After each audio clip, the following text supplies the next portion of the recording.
Yeah, another Craigslist call here. This is a cast iron tub. Very heavy. I don't know if I'll even be able to get it into the truck by myself.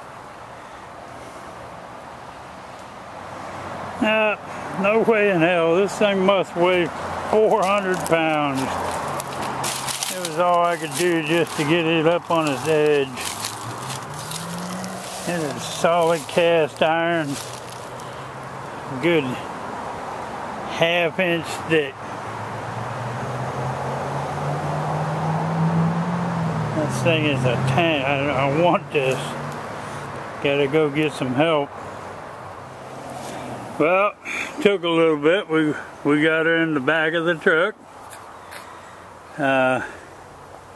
This is one heavy sumbitch. Let's go see what we get for it. Well, the tub weighed 340 pounds. Steel has gone up a ½ cent to 9.5 cents a pound. At $32.50.